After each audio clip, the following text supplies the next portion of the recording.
Woo-hoo-hoo! Hey review family, keep it high, keep it tight. My name is Jay Morris, the review guy, reviewing music for the love of music, and I'm back again to bring you another video. And in this one I'm going to be covering the new 4 record entitled The Life Feeding Flame. So this is going to be a very special review, and I think you guys are going to find that throughout this. But little bit of backstory going into this record. Prior to my hiatus, I had a list of records that I was going to review that were my favorite records of the year up until that point that I hadn't given formal videos for. This was one of the only ones that was left on the list, and for some reason, despite the fact I kept going back and back to it, I kept getting reminded of just how good it was and how I just could not formulate the thoughts to be able to describe it and do it the justice that I think it deserved, because this might genuinely, well, I think I can say it is with confidence, my favorite record of the year that I've heard thus far. This band is an enigma, and I mean that in every sense of the word. The band members are unknown. We don't know if it's a solo project, we don't know if it's a band, we don't know the country of origin or just the region as a whole. This is the first record that they had released, or he or she have released, even though this project had quite a few splits and a demo under its belt.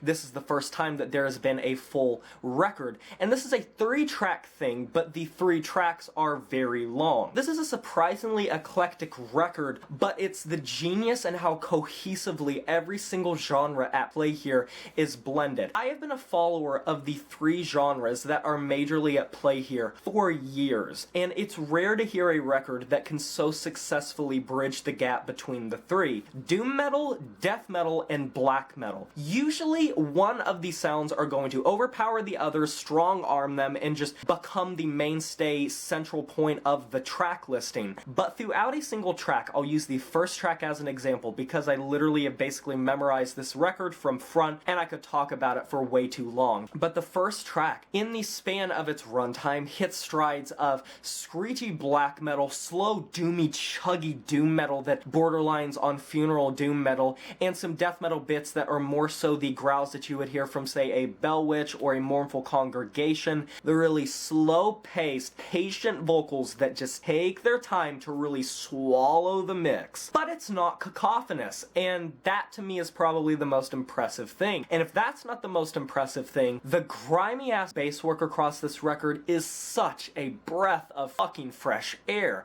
for every single genre at play here. It comes through the mix in a very raw way, but it still has a sound and a tone to it that sets it apart from just the guitar work, and that is an issue that so many bands have, making the bass just seem like an accompaniment to the guitar, just a secondary guitar. Whereas here, it sounds like the lion roar that is working alongside the guitar. They are very separate, and I enjoy that. And I don't want to over-exaggerate or make it sound like pussy or anything, but to be fair, this record is just downright scary. It has a horrific sound to it. And I'm not talking in sort of the generic death metal way of, oh, there's gore on the cover, oh, there's these obscene lyrics. No, the way that they construct riffs across all 3 tracks, especially when they will go into the black metal moments, usually near the middle to latter half of any given track, that can be when things ramp up or have a vocal swap into more of the higher register as opposed to the guttural, and things will morph into a more frigid atmosphere, especially merging with blast beats. The riffs are demented and they are dark, and that may seem a bit simplistic, but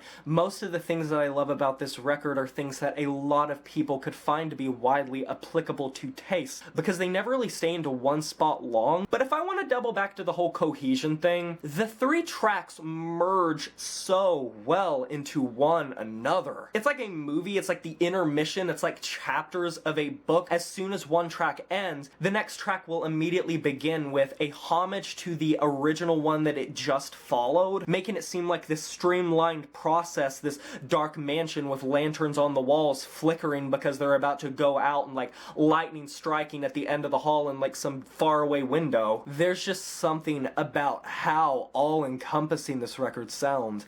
You guys know one of my favorite records, Primitive Man's Caustic? It has that effect. Specifically like on the second track in the latter half, the bass work turns into this crusted twisted up, crunchy sound that I can only describe as a fucking wrecking ball taking down a skyscraper. The force, the impact, the push, the compression on some of these riffs, specifically bass lines, is just out of this world. And I don't want to be the one to come in here and say that when you step into this record, you're going to be met with the most amazing record that you've ever heard in your life. It is completely brand new and unique. No, it's everything that you've heard from other projects, but put together in a way that I am just addicted to recently, and I regret not talking about it sooner. Like, without spoiling some of the finer details of it, there are passages on this record that sent chills up my arms, and not in the ooh, that is spectacular way, just how it sounds production-wise. I want to point out the second track again, which is by far my favorite across this record. The moment right before it hits the more black metal-centric section, where the growl just lasts for so long with so much reverb stacked on it,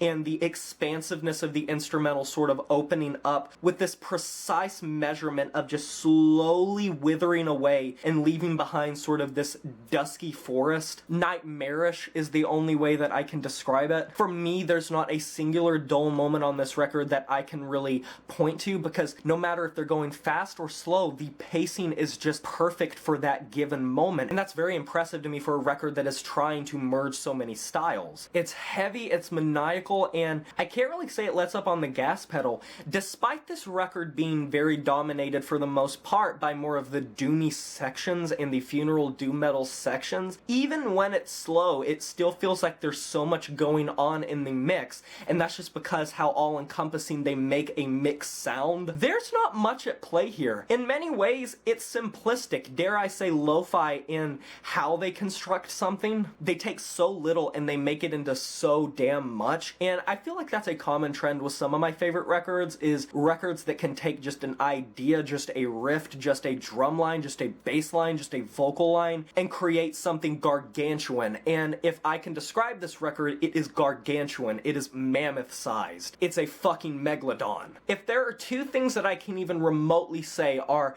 nitpicks, and they do not take away from this record, it would be number one, some of the slower sections, the more doom metal-centric sections, can sometimes take just slightly too long to take you into another section, but this is mostly for prolonged listening factors, repeated listens, because I've listened to this record 7, 8, 9 times at this point, maybe even more. It sort of sometimes takes a bit to really pace things up and get into the groove of a track, sometimes a couple minutes, but I understand that they're taking time to build the tension. And the second thing is, the last track ends kind of like a middle track would end, very heavy, very fast, really rolling into something, feeling like it is building to something, and then it just cuts off and ends. I'd say that's the only thing that sort of takes away slightly from it. The Life Feeding Flame, though, is a record that I just recommend to so many people that are interested in doom metal, death metal, black metal. I don't give really, really high scores away that easily, like the really high end. Every time I go back to this record, it has the same amount of flavor to me and the same amount of spice to me. And I think for me that's one thing that sets apart a fantastic record, and a record that you are surprised with on first listen but slowly trickles down. A record like that is the type of thing you listen to, you're high on adrenaline, you're high on the thrilling nature of it, maybe it's something you don't usually hear, but when you go back to it you realize in the finer details there's maybe not as much there as you first thought. With this 4 record, consistently I can go back to it and enjoy it every single time. It puts you in a mood, it puts you in this attitude, it really dampens everything. It makes you feel like a rainy day during like dusk. And I've tried my best not to over-exaggerate, because I know I have a habit of doing that sometimes when I talk about a record I really love, so I've tried to tone that down a bit. But I think I've made my points clear that this is probably my favorite record of the year thus far, and it's going to take a lot to beat that, because if I continue to enjoy this as much as I do now, I'll be praising this for a long time. If you step into this, hope you enjoy it. You're in for a wild ride. Take it from someone that's kind of hard to impress with hybrid albums. But bravo, I really don't have anything more to say. I'm speechless. Yeah, I'm going to be giving this album a 10 out of 10. And that is a wrap. Have you heard this new 4 record, The Life Feeding Flame? If you have, let me know in the comment section below what you thought about it. I would love to discuss this record with you. Be sure to like this video if you enjoyed it, subscribe to join the review family today, and smash that notification bell to be notified of my future uploads. You know who it is, my name is Jay Morris, the Review Guy, and I'm signing off saying farewell.